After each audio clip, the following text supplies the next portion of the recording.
It's pretty much common knowledge that the video games industry today rakes in billions of dollars per year. From humble beginnings on home computer systems like Atari to the household names like Xbox and PlayStation, the medium has evolved as fast as the technology can be developed and iterated upon.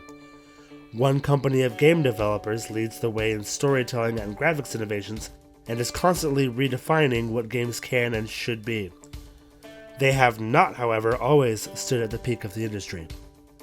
Naughty Dog Studios, best known today for hit titles such as Uncharted, whose film adaptation was just released, and The Last of Us, which has an HBO Max adaptation filming as I speak, was not an overnight success.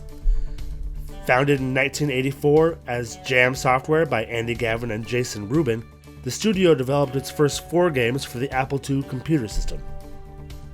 In 1989, the company made 2 impactful changes, one external and the other internal. Externally, they changed their name to Naughty Dog Studios. This is the name under which they would eventually become known for their consistent quality and innovation. It's the name gamers know and love today. More importantly to their rise, however, was their internal change. From 1989 onward, the company would focus exclusively on home game consoles, leaving the PC world behind.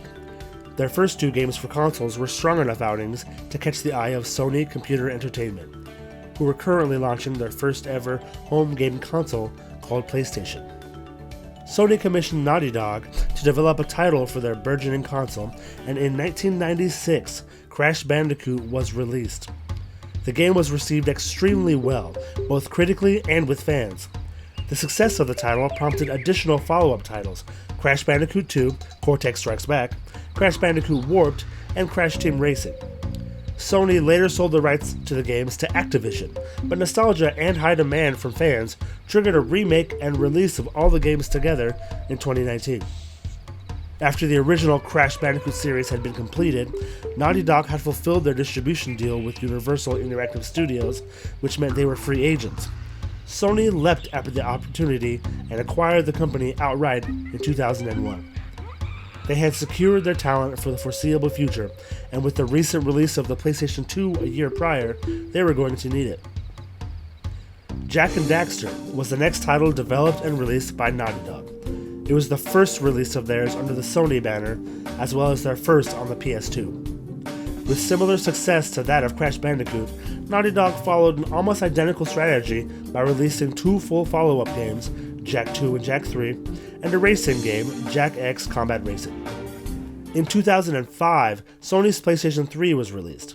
The console was large, clunky, and most people found that the initial $600 price tag put the console firmly out of reach. The launch was a mess overall. Gamers were flocking to the Xbox 360, Sony's primary competitor, in droves. Gamers, however, were not the only people for whom the new console was a struggle. Sony and their hardware architects enjoyed runaway success with their second outing on its way to becoming the best-selling gaming console of all time. For the new iteration, they partnered with Toshiba and IBM to use their Cell processor, the intent being to give developers an extra workhorse onto which they could offload major processes. This in turn would free the graphics hardware to do its job even better.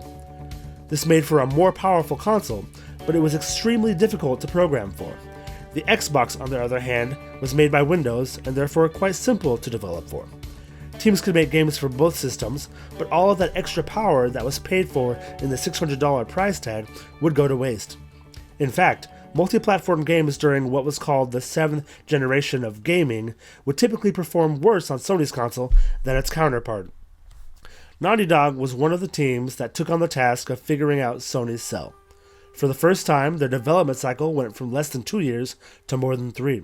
They developed improvements in motion capture, bringing in real actors and allowing them to act out scenes in a digital realm before placing the set around them with computers. Amy Hennig, famed writer of the Legacy of Kain games, was penning the script. Most importantly of all, Naughty Dog was diving into the console, learning better than anyone how it actually works. The outcome of all this hard work and research was the release of Uncharted.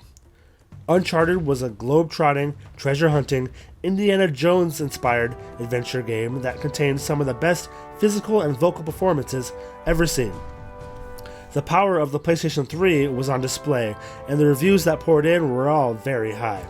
They loved Nathan Drake and his partners in crime, and they loved the adventure. Great graphics and even better storytelling were on the lips of all who played it, but few people knew that there was plenty left on the table.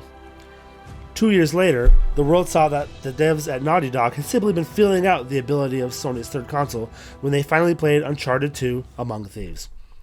Uncharted 2 took gaming to a place it had never been. Graphics like these had never been seen on console before. The gameplay was high on action, while the downtime was near constant comedy and witty banter. The performances that Naughty Dog captured made many people feel like they were in the middle of a movie. After releasing a third title in the franchise called Uncharted 3 Drake's Deception to even more rave reviews, Naughty Dog set their sights on something different than they ever had before. While creating Drake's Deception, Naughty Dog split into two teams. One worked hard on Uncharted, while the other began early stages of development on a dark, melancholy, and violent adventure across the dystopian United States that would go on to be called The Last of Us.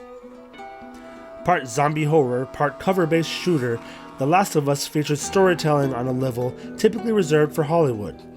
Not only that, but the processor had been in Naughty Dog's hands for almost a decade, and with every iteration of Uncharted, they had gotten better and better at wringing every ounce of power from it, and with Last of Us, it showed. Remasters for the Uncharted games and The Last of Us were developed for the soon-to-be PlayStation 4, upping the ante for how good these games could look and play, while giving them the chance to learn how to develop for the new console. The PS4 era saw continued success for Naughty Dog. Uncharted 4: A Thief's End brought more of Drake's family into the fold. Uncharted Lost Legacy featured new protagonists and new points of view.